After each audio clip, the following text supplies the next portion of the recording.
اے باری تعالیٰ، یہ کیسی بدصورتی ہے جس سے میرا روپ بدنما ہو گیا ہے۔ اس پر اللہ تعالیٰ نے ارشاد فرمایا، یہ چہرے کا وقار ہے، اسلام کا نور ہے۔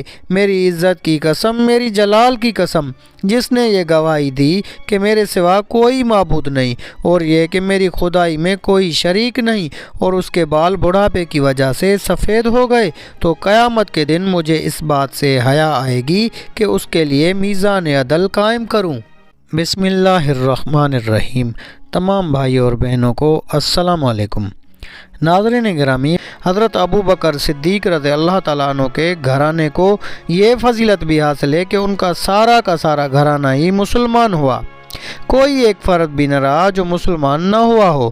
اکرمہ بن ابی جہل ان 11 افراد میں سے ایک تھے جن کے قتل کا حکم حضور پاک صلی اللہ علیہ وآلہ وسلم نے دیا تھا۔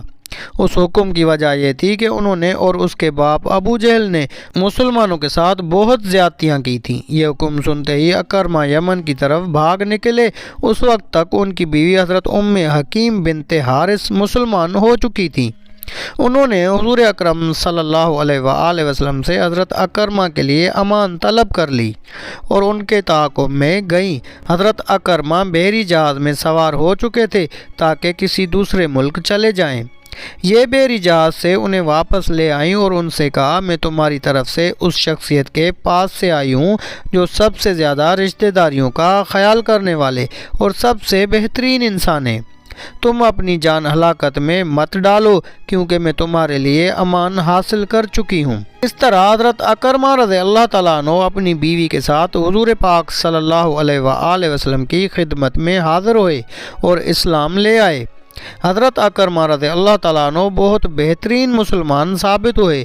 وہ بہت زبردست جنگجو بھی تھے، خوب جہاد کیا، بڑے صحابہ میں آپ کا شمار ہوا، جنگ یرموک میں رومیوں کے خلاف لڑتے ہوئے شہید ہوئے۔ اس طرح باقی لوگوں کو بھی امان مل گئی، ان میں ہندہ بنت حارث بھی تھی۔ حضور پاک صلی اللہ علیہ وآلہ وسلم نے ان کے قتل کا بھی حکم دیا تھا۔ یہ حضرت ابو سفیان رضی اللہ تعالیٰ عنہ کی بیوی تھی۔ ان کے قتل کا حکم آپ نے اس بنا پر دیا تھا کہ غزوہ احد میں انہوں نے حضرت حمزہ رضی اللہ تعالیٰ عنہ کا مسئلہ کیا تھا، یعنی ان کے ناک کان وغیرہ کاٹے تھے، لیکن انہیں بھی معافی مل گئی اور یہ بھی مسلمان ہو گئیں۔ صفوان بن امیہ کے بھی قتل کا حکم ہوا تھا، انہیں بھی معافی مل گئی اور یہ بھی مسلمان ہو گئے۔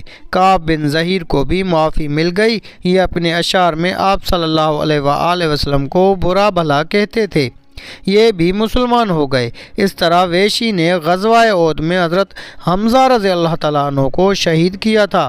حضور پاک صلی اللہ علیہ وآلہ وسلم نے ان کے بھی قتل کا فرمایا تھا، لیکن یہ بھی مسلمان ہو گئے۔ پھر اس روز یعنی فتح مکہ کے دن حضور پاک صلی اللہ علیہ وآلہ وسلم صفا پہاڑی پر جا بیٹھے۔ لوگ آپ کی خدمت میں حاضر ہو کر اسلام قبول کرتے رہے۔ تمام چھوٹے بڑے مرد حاضر ہوئے، عورتیں بھی آئیں، سب اپنے اسلام کا اعلان کرتے رہے۔ ایک اور صاحب حضور پاک صلی اللہ علیہ وآلہ وسلم کی خدمت میں حاضر ہوئے تو آپ صلی اللہ علیہ وآلہ وسلم کے رعب سے کانپنے لگے اور دہشت زدہ ہو گئے۔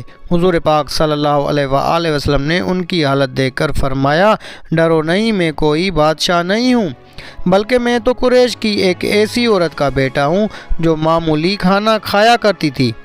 اس وقت جن لوگوں نے اسلام قبول کیا ان میں حضرت امیر معاویہ بن ابو سفیان رضی اللہ تعالیٰ عنہ بھی تھے۔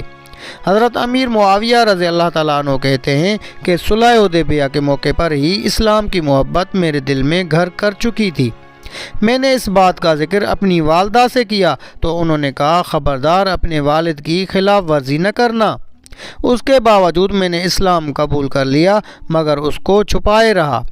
پھر کسی طرح میرے والد ابو سفیان کو پتہ چل گیا، انہوں نے ناراضی کے انداز میں مجھ سے کہا، تمہارا بھائی تم سے کہیں بہتر ہے کیونکہ وہ میرے دین پر قائم ہے۔ پھر فتح مکہ کے موقع پر میں نے اپنے دین کو ظاہر کر دیا اور حضور پاک صلی اللہ علیہ وآلہ وسلم سے ملاقات کی۔